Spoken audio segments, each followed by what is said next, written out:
So the Rockets got the second win of the season against the Orlando Magic in a game that was pretty close throughout. There were times where the Rockets looked like they were going to blow it out, but Orlando kept clawing back. This was a great matchup on many levels. There were so many storylines intertwined into this game, and I'm going to get into some of those in this video. But first, before we do that, if you haven't subscribed to the Chop Shop, what are you doing? You're wasting your life as a basketball fan. Hit that subscribe button, hit the likes on the video, comment, and let us know how you feel. The Chop Shop is your one-stop shop for everything basketball, whether it's analysis, breakdown, highlights, podcasts. We do it all here at the Chop Shop. So tap in, hit the subscribe button, hit the likes on the videos, and keep rocking with us as we bring you this fire content. So the game was pretty good. This was an exciting game. We got to see a lot of stuff. Got to see possible Rockets pick Paolo Banchero kind of show off his stuff, and he made a lot of great plays during this game. But the Rockets young guys really came to kind of steal the party from whatever he was going to do, dropping 30 points. And to me, the number one storyline coming out of this game is definitely got to be the offense. The question is, why does the offense look so good? And it's very simple. Alperen Sengun. You guys know how I feel about Alperen Sengun. He has his flaws. He's not a great defender. He's slow-footed at times. But when you have a big man that can demand a double team in the post, has floor vision, can pass, and is skilled, and has touch around the basket, you can have an offensive system built around that. In fact, there was a time in the NBA when that was offensive systems, right? Not saying that LP is going to be an offensive system in this NBA, but for this young team that needs structure, he's exactly what the doctor ordered. His play demands structure because it forces defenses to have to play him a certain way, and it opens up certain things for our offense that allows guys like Kevin Porter Jr. and Jalen Green to be able to function in their roles more efficiently than if they were the ones allowed to make every single decision. If you notice in this game, when Alp and KPJ were on the floor together, Kevin Porter was used more as a secondary distributor. He was making plays off of his driving kicks rather than him trying to run the offense solely by himself. This change really allowed me to be able to see whether he can be useful as a piece going forward. I've always thought he can be useful as a piece going forward in the different varieties of way, maybe as coming off the bench or as a wing. But if he can take a back seat to somebody else, and it may not even be Alp, maybe it's another guard that we draft. If he can take that back seat to be a secondary playmaker and allow the offensive system or another player to initiate and kind of dictate the pace, dictate the shot quality, and he's just a linking player in between, then he can be a player. Because Kevin Porter had a hell of a game. Despite his 7 turnovers, and some of them were pretty bad. They were pretty bad turnovers. You take the good with the bad with KPJ. So I'm looking at his box score now. He went 7 of 14 from the floor, 50% from the floor, 3 of 8, 37% from 3. He had 8 rebounds, and he was rebounding really, really good, and 11 assists. And 3 or 4 of those assists were just high-level reads. These are things that I've been begging for him to be able to do, to be able to drive into the paint, get feet into the paint, and kick it out to shooters, to be able to use the help of the defense and punish them for doing so. These are things that we haven't been doing all season. We've been leaving so many butt-naked open threes on the court, and today they were able to capitalize on that, and I believe it is solely due to the fact that he did not have to think or be like the entire world for the offense. And it's a good thing for him to have Alperen on there. And this is a relationship that they could have been building if they had more chances to play with each other. But I feel like the coaching staff selected to go with something that they thought would be better for him. Once again, it goes back to my point. If you have talented players, work it out, make them fit. You don't just bench talented players because, hey, this guy they don't work. Bro, let them work it out. This is where offensive creativity comes in. This is where coaching creativity comes in. This is where you kind of can draw up different things and say, how do these puzzle pieces fit together? And I was a bit disappointed at the start of the season for when the Rockets elected not to try to do that. But as fate to have it, it just appears that Bruno got hurt and Alperen had his chance to show that. And to me, this is the reason why the offense looks so structured and so much better. And you could tell that they've been watching film and they're emphasizing kicking out to those shooters now, because KPJ was doing that. I mean, he had plays where he was reading the help, even faking the passes midair, which is stuff you would see Luka and LeBron do. It was very impressive for me. And if he can keep making these incremental growths, then I mean, yeah, he's a guy that you want on your team. He was guarding Paolo Banchero. He was playing good defense. The live ball turnover is not great, but good for him. Jalen, also with the Alp relationship there, pretty much all of Jalen's shots were assisted on, either based on Kevin Porter, somebody passing him the ball, or Alp setting a monster screen for him. Alp is one of the top 15 or something like that in the NBA in screen assist, which I know a lot of people don't care about stats like that, but I do. When you have a big man like him that sets great screens for a guard, it can make the guard's life just that much easier. Once again, I'm going to point out, it's no coincidence that the Memphis Grizzlies went out and got Steven Adams for John Morant. Screening matters.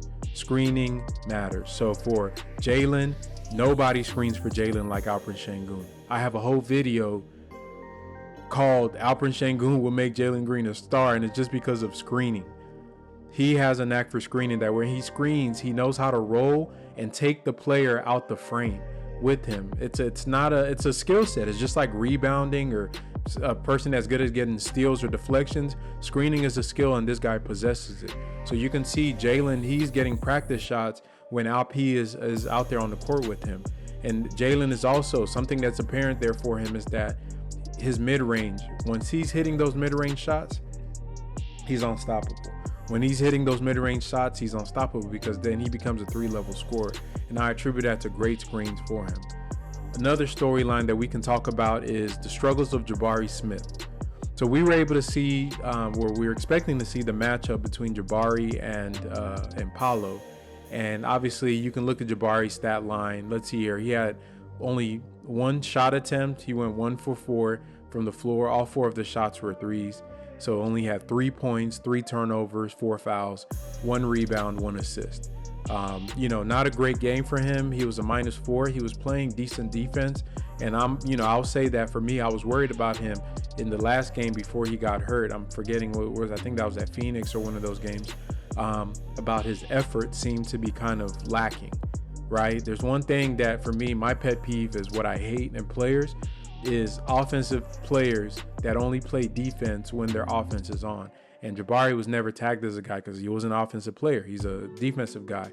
So his offensive struggles were starting to bother him, and it seemed like it was getting in his head and was impacting his hustle. So in this game, I was glad to see him be able to bring back that hustle, even though the shots weren't dropping.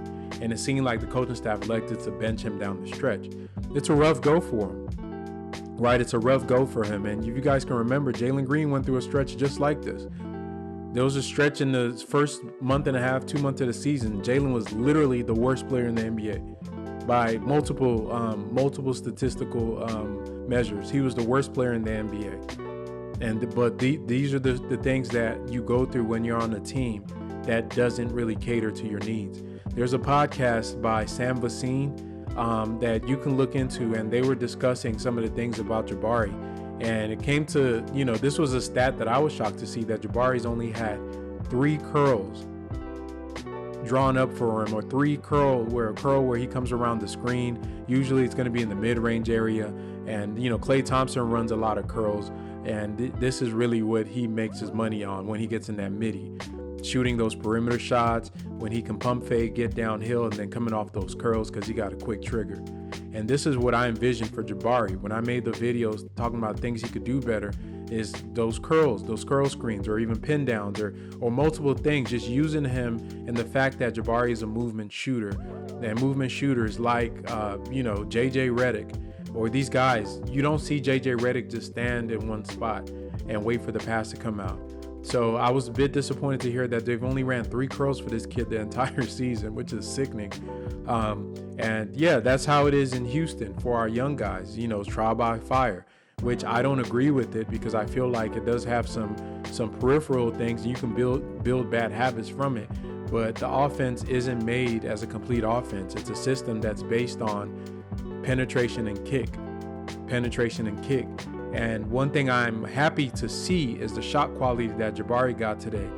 He only took 4 shots, but they were good shots. And with the newfound leaning into the post hub of Alperen Sengun, I expect Jabari Smith to have a breakout game fairly soon. If they continue doing what they're doing, he's going to have a breakout game fairly soon, because the shots that they were generating on movement, on kicking out, on swinging the ball from side to side, those are the type of shots that he can hit at a high clip. Yes, I want more creativity from Coach Silas in order to prioritize the 3rd pick in the draft, and I feel like they're treating him like he's a peripheral player. Yes, he has to hit his shots. Yes, he's playing bad, but at the end of the day, he's a rookie and he's a 3rd pick. He's the 2nd most important investment in this franchise at this moment right now. So we have to treat him as such. So I don't want to relegate him to be just a stand-up shooter. We need to draw a place for him to get him some easy looks. We need to prioritize that. And I feel like they've done a bad job doing that. I don't care if he's taking 20 shots. If those shots aren't good shots, if they're not in rhythm, if anybody's played basketball, shooters got to get their catches in rhythm. You got to get them on movement. That's how you get guys going. And you keep letting them shoot until they break out of that slump. And he's been in a season-long slump, and they need to keep letting him shoot. So for Jabari, he just needs to keep chipping away. Only thing I'm watching for him is his defensive effort. Okay, that's all I'm watching for him, is mentality, attack, defensive effort. But on this team, he will struggle because we don't have that guard that's going to serve him on the platter. People compare him to Tari, Eason, and Tari is a demon, man. This dude is playing so well.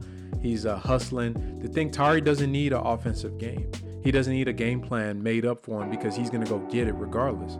And Jabari's not built like that. That's not the type of player that Jabari is. Jabari's a different type of player. He's a structured player. He's a plug-and-play piece that you put into a team that he's going to elevate you to a new level. But we're just not ready to be elevated. So people saying that, oh, Jabari's a bust or all this stuff like that, y'all just wait. I'm going to be patient because I was patient the way people were talking about Jalen Green. You see the flashes. I've seen what I need to see from Jabari. It's up to the coaches to do that. The difference between Jabari and Jalen is that Jabari's not a guard. He can't dribble or touch the ball enough to get into rhythm. His rhythm is shooting, and it's going to be the quality of shot. So I expect the Rockets to be a little bit more intentional in how they are able to utilize his skill set and let him keep shooting. So we'll see how that goes on. I'm going to keep an eye on that to see if they get more creative. Keep an eye on this Sengun hub offense and Jabari. That's what the relationship I want to see. There is a little bit of a chemistry that could develop between Jalen Green, Jabari, and Sengun. Post/shooter. That is a recipe that's as old as basketball itself. Dominant post, ice cold shooter, and an athletic wing that can slash, get to the paint. When they figure that little triangle out, it's trouble for the league. I'm not saying this year, I'm not saying next year, but when they figure out that dynamic, dominant post that demands a double team, a shooter in Jabari that will at some point in his career be face guarded, and Jalen Green, a guy you got to load up on the side of the defense for, that is a scary dynamic that they haven't touched yet. I don't know if Coach Silas' system is going to be the one to get it there. I don't know, and I don't care because honestly, I don't think he's going to be the one to be here long term. But as far as right now, I love what I'm seeing from Alp and Jalen working together. I love what I'm seeing from Kevin Porter Jr. in the secondary ball handler role to the Alp hub. I love what I'm seeing from KJ Martin as the ultimate role guy. This is a guy that plays his role like a champion. This is what you need when you're building a team. I don't need KJ Martin to dribble the ball as he was being slandered for. Yes, his handles have gotten a little better. He can put it on the ground and attack and drive and kick. But I don't need him playmaking. Because when we start competing, we're going to have guys that do that. I need my role guys to do what they're supposed to do. Hustle, hit shots, play defense. So I like what I'm seeing from Tari. I like what Tari does on the defensive end, stripping Paolo Banchero, doing the windmill in his house. I love that. These are the guys that we need to get more minutes. I don't need to see more Garrison Matthews minutes. If you guys notice in that game, Gary was getting hunted by Terrence Ross and almost lost us the game. But kudos to Coach Silas for pulling him out and early, because usually Coach Silas lets those lineups ride out until we lose the game. So he's learning too. So good job to him for not stepping on his own foot when they had the victory secured. So once again, this was a great game by the guys. Really good to see. The defense left a lot to be desired, but Orlando has it was a mismatch for us. They're a big team. So, but we also had the mismatch of Alperen Sengun, and I think that was the main reason that just destroyed all of them. Because even though Orlando is a big team, they're not big. They're tall, they're long, but they're not big. So Alp is a big guy.